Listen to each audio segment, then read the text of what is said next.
Hello and welcome to the section 9.1 lecture today. Today we're going to start our work with flipped algebra 1, the spring term material. Just want to get us started with a relatively quick video about an idea with exponents. So exponents, if we remember, are just repeated multiplication. So it's the process of repeating multiplication over and over again.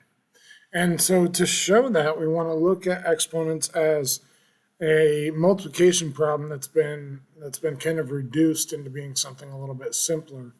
And that reduced problem, we can expand it and see what it actually means. Like 2 to the 5th is 2 times 2 times 2 times 2 times 2. 5 of those. 2/3 is 2/3. Sorry, 2/3 to the 4th is 4 2/3, all multiplied together. -5 is -5 multiplied by itself 3 times when it's cubed, as in this one. An exponent of 3 we call cubed, an exponent of 2 we call squared, everything else we just say to the whatever power. So this one would be 3 times 3 times 3 times x times x times x times x. Same idea here, 5 times 5, 3 x's, 6 y's.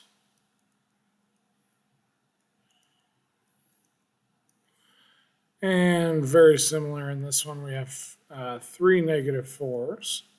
It's always nice to have negative numbers in parentheses so we don't think it's minus. 5 m's and 2 n's. And that would be the expansion of all of those exponent statements. To condense, we want to go the other direction. We want to take it from being expanded to being condensed. All I have to do is count the number of same things that I have. So if I have 6 2's, I have 2 to the 6th.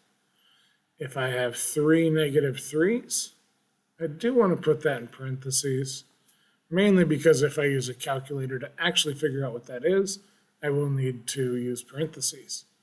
Here I have 4 5's and 3 x's.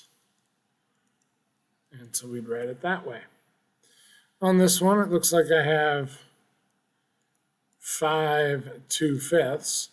We do want parentheses around fractions also, so that we don't think it's, I don't know why I picked 2, 2 to the 5th over 5. We don't want it to look like that, so we want to use parentheses. And then b cubed. Here I've got 3 6's, 4 a's, and 3 b's. And on the last one of these, I have 4 -7's, 2 x's, and 1 y. You can write y to the first, but more often than not, we see that as just a y. So what that makes us believe, and which is kind of an important idea, every number that we see, number or variable, has an exponent.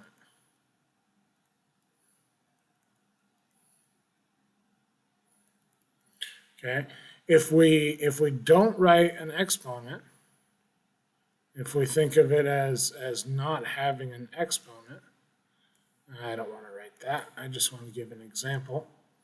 And I can use like 3, for instance. Since there's no exponent up here, it's actually 3 to the 1st power. Okay, and that goes for any number, any variable. And that's a pretty important concept right now. We probably haven't really had to deal with that yet, but now it's a pretty big deal.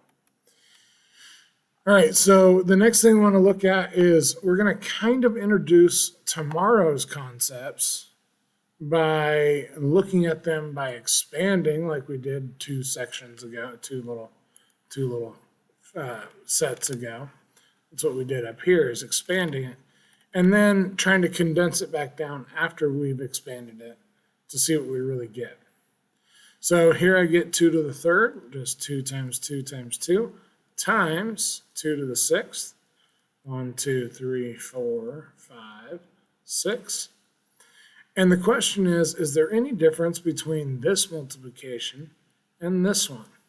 And the answer is no, there is not. This is all just multiplication. This is a bunch of 2's being multiplied together. So we can condense that. Okay? We can condense that to give me 2 to the 9th. On the next one, I have 1/2 times 1/2 for this one, and then this one is 4 of those. Times 1/2, times 1/2, times 1/2, and times 1/2. So how many 1/2s do I have? I have 1/2 to the 6th power. The next one, I have a -10, also known as a -10 to the 1st power, and then 3 more of those. So in total, I have 4 -10s. Down below, similar problem. 3b's times 7b's, 4, 5, 6, 7. In total, that's going to give me 10b's. Okay. When we get to more advanced problems, when we have more things going on, nothing really changes. I have 2 2's, 7 x's,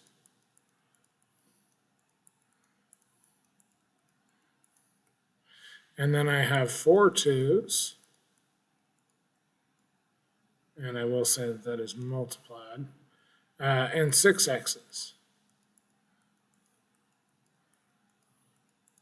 It is also important to remember that variables written right next to one another, that does mean multiplication. I don't need the multiplication dot in between those. So how many of each thing do I have? It looks like I have 6 2's, and I have 7 6's there, or sorry, 7 x's there, 6 x's there, so it's going to be x to the 13th. Okay, same idea with this one. I have 3 4's, and 2 d's, and then I have, so wow, how about 4 3's and 2 d's? Yeah, words are hard. And then 1 3 and 3 d's. So in total, I have 5 3's, so 3 to the 5th power, and I have 5 d's, d to the 5th power. Okay, let's keep it moving. Now we have a different concept. Some of these are going to get a little bit harder, but that's okay. We want to think outside in. But this says 4 to the 3rd power, then raised to the 2nd power. Okay, so we have 4 times, oops, let me work outside in. And you can work inside out, but I think this makes a little more sense. This is 4 to the 3rd times 4 to the 3rd. So then if I expand each 4 to the 3rd, I have 6 4's. This one's going to be 2 to the 4th times 2 to the 4th times 2 to the 4th. And each one of these is going to give me 4 2's.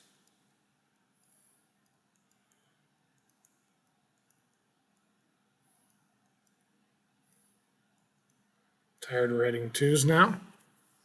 And in total, it looks like I have 12 2's. And we're going to come up with a rule tomorrow on what all this means. On the next one, I have x to the 5th squared. The other way you could look at this, so notice I've been working outside in on these. If we technically follow order of operations here, which it's all really multiplication, so it doesn't matter too much. We could treat this as x to the 5th squared. which would then be 2 copies of this.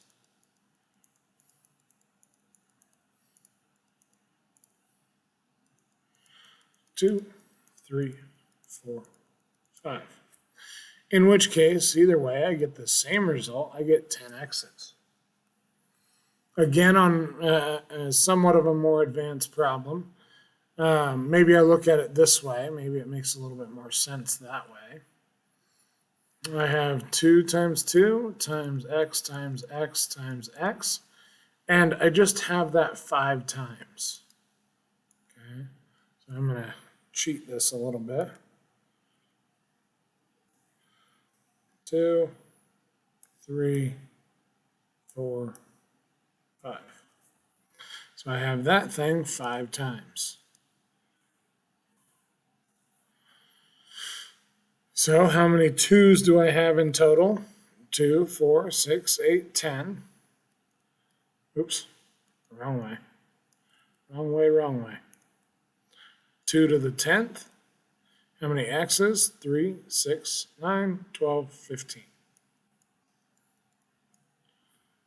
Okay. On this last one here, I'll do it the same way.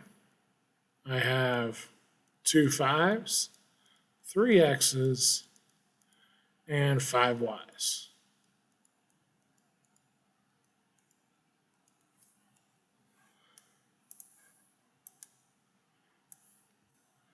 I have 3 copies of that, all multiplied together.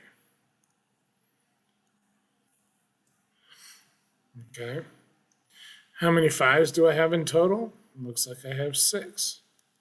Okay, I tried to do it backwards again. How many x's? I have 9 of those. And how many y's? I have 15 of those. Trying to save my hand from all this writing and still trying to be quick enough to make it valuable. Okay, the last thing we're going to talk about is what we call the quotient property, or we have some division going on. And cool things happen when I'm dividing. And that's what we want to look at. When I have the same number on the top and bottom, 2 divided by 2 is 1, and is the same as 1 divided by 1. So realistically, I can cancel those out. And what am I left with? Just 2, or 2 to the first power. On the next one, I have 7 x's.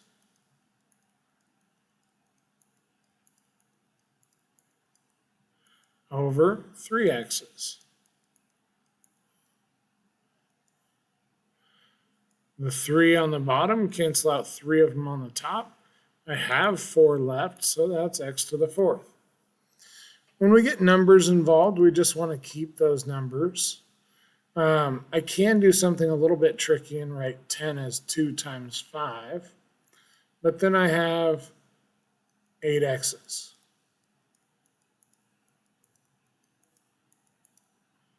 And then on the bottom, I have 2 and 6 x's. 2 cancels with the 2, and every 2 on the bottom, every x on the bottom cancels with 1 x on the top. So what am I left with? On the bottom, I have nothing, so I have 1. Okay. On the top, I have 5 and 2 x's. And you could write that as over 1, but that is the same as 5x squared. Okay, as we get to some, I guess, more difficult problems, nothing really changes. I'm doing the same thing. 7 and 2 x's and 5 y's. And then 35 is 7 times 5, and then 5 y's. It turns out that the 7's cancel, and all of the y's cancel. So on top, I'm left with 2 x's, and on the bottom, I'm left with 5. That would be my answer to that. Last one, I have 5 3's 3 A's, and 5 B's. On the bottom, I have 3 3's. I do need to write multiplication in between numbers. Ouch. And then I have 2 A's and a B. So 3 of the 3's on the top cancel 3 on the bottom. 1A, 1A, those cancel, and 1B cancels. Sometimes when I have problems like this, I do like to circle what I didn't cancel out to try to help myself see it a little bit better. Okay, I've canceled everything on the bottom, so the bottom is just 1, or I just have a whole number. And I have 3 squared, A, and B to the 4th. Okay, those are the 3 things that I have. So hopefully that made sense. If you have any questions, make sure you put them on the left side and ask them once you get in class. Otherwise, I hope you have a great day, and we will see you in class.